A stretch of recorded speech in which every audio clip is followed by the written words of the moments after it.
Yo, what's up guys? It's your girl Basha Garcia from Basha the Vlogger and all the way from the Gupan City, Pangasinan! And welcome back again for my another vlog. So, for today's vlog, yes, gagawin ko na tong picture na to. At 5 tao na kasi nagsabi sa akin na gawin ko na daw siya dahil nga sinend to sa akin ni Lara about 2 weeks ago. So, si Lara, friend ko siya at sabi niya sa akin, ate, gayahin mo to. So, yun na nga, medyo kulang ako sa gamit pero re-remedyohan natin yan.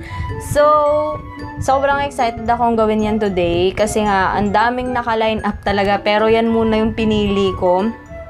At, yun na nga, grabe, natutuwa talaga ako dun sa mga taong sumusuporta sa akin kasi sobra nila akong minomotivate araw-araw, o, diba? So, yun na nga.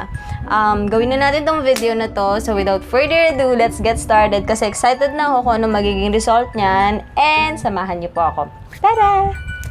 1, 2, 3, funk it! My darling, I love you, I love you, I love you, I love you, I love you, I love you.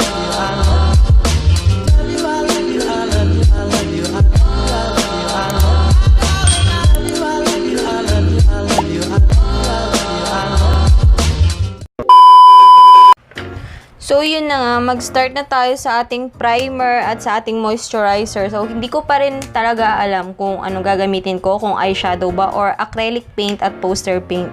So, makikita na lang natin yan at yun na nga, naglalagay na ako ng ating moisturizer. And next na natin ay ang ating primer. Syempre, wala tayong ibang gagamitin kundi itong Says Lady na oil-free primer.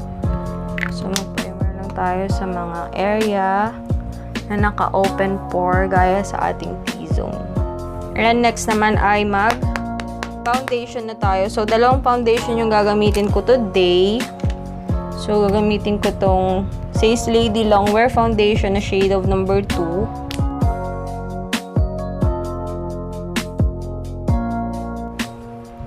At gagamitin din natin tong kay Focallure. So, maglagay lang tayo ng konti lang naman dyan.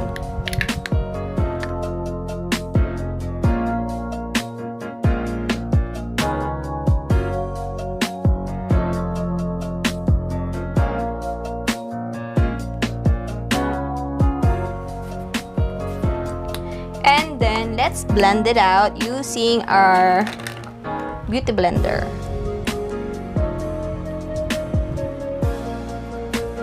So, ayan, puting-putin yung mukha natin. After nyan, ay, syempre, maglalagay na tayo ng setting powder.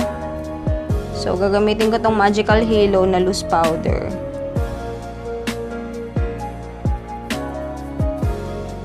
So, yun, nag-decide na lang muna ako na ang gagamitin ko muna sa aking mukha ay eyeshadow. So, blendan natin siya.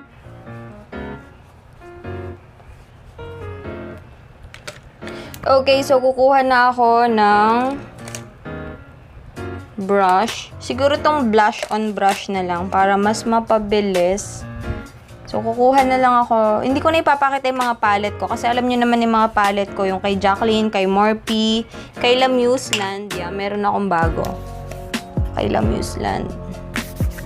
So, may mga black kasi sila dito. So, yun na lang muna yung kukunin ko at ilalagay natin dito. Yun yung gagawin nating base. Kasi yun yung nandyan black siya.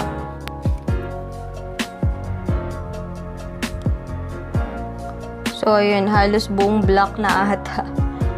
Talagang dinut-dot ko sila ng dinut-dot para lang ano. So, mamaya ko na lang sila lalagyan ng acrylic paint. And next naman ay para siyang merong, parang buwan yung nandyan. So, dyan tayo mag-start maglalagay ng acrylic paint. Paano ba? Hindi kasi ako marunong gumawa ng bilog, guys. Hindi ako marunong. So, ganito na lang. Nagawa na lang ako ng paraan para makagawa tayo ng bilog. So, sana gumana siya.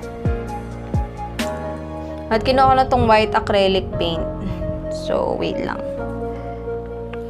Yes. At ko alam kung gagana ba siya.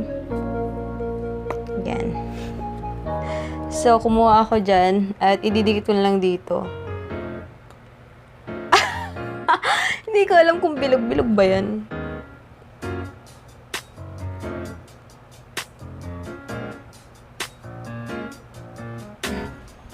So, okay na tayo dyan. Lalagyan lang natin siya ng black eyeshadow.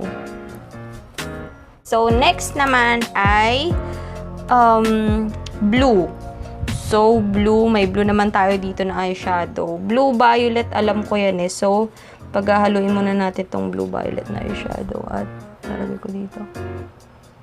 Yan, parang ganyan siya. Diba? Lalaban yung violet.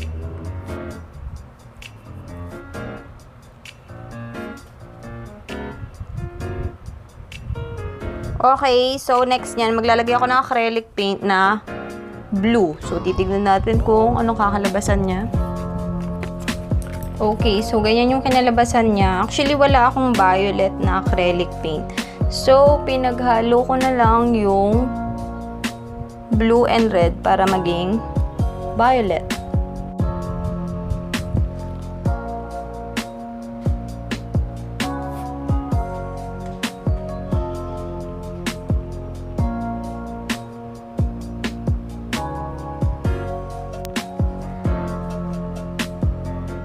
So, ayan, imbis na naging blue, naging violet na tuloy siya. Okay lang yan. So, nilalagyan ko lang muna siya ng konting eyeshadow na blue. Ayan. At magkikilay na tayo at ang kilay niya dyan ay white. So, ano yung magandang brush na gagamitin? Siguro ito na lang. Suko tayo ng white dito sa acrylic color. Ayan. Hindi ko alam kung magkukulay ba siya sa kilay ko eh. Okay, tatry ko muna tong aking angle brush.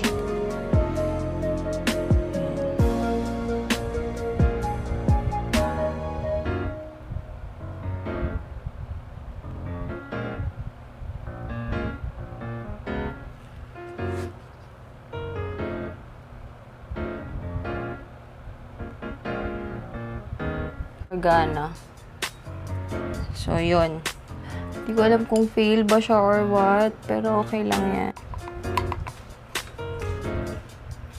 So, dadakot na lang tayo dyan at titignan natin.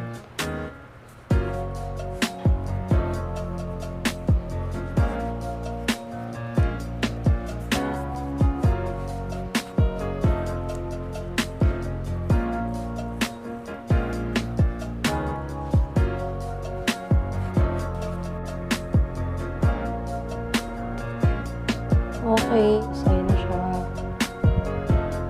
Sa'yo na siya. Nalagyan na